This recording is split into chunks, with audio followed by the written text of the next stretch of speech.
बच्चों, आज की कहानी का शीर्षक है दो मूर्ख बकरी।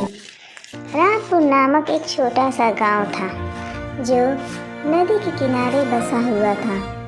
गांव में रहने वाले लोगों ने नदी को पार करने के लिए उस पर एक पुल बनाया हुआ था, लेकिन वह पुल इतना पतला था कि एक बार में केवल एक ही व्यक्ति उसे पार कर सकता था। एक दिन की बात है, एक बकरी नदी पर बने उस पुल को पार कर रही थी।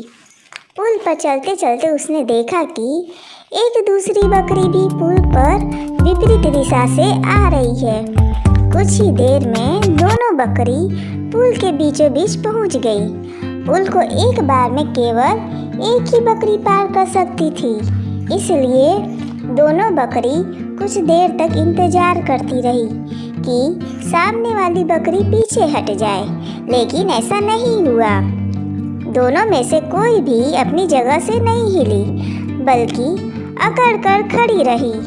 तब एक बकरी ने दूसरी बकरी से कहा, तुम मुझे जाने का रास्ता दो, क्योंकि मैं तुमसे बड़ी हूँ। इस बात पर दूसरी बकरी हंस पड़ी और बोली, होगी तुम मुझसे बड़ी, लेकिन मैं तुमसे कहीं ज़्यादा ताकतवर हूँ। मैं तुमसे जल्दी ही ये पुल पार कर लूँगी, इसलिए तुम मुझे रास्ता दो।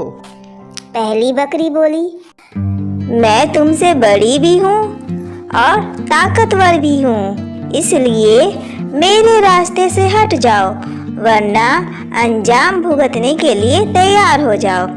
कुछ देर तक बहस करने के बाद दोनों बकरी आपस में सींगें लड़ाने लगी।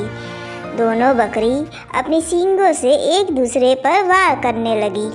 धीरे धीरे उनकी लड़ाई बहुत बड़ी हो गई।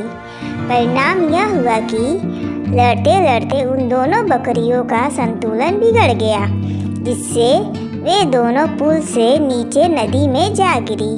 नीचे नदी की तेज धार उनको बहा ले गई और अंततः दोनों मर गई। सीख: मूर्खता जीवन के विनाश का भी कारण बन सकती है, इसलिए समझदारी ही श्रेष्ठ है।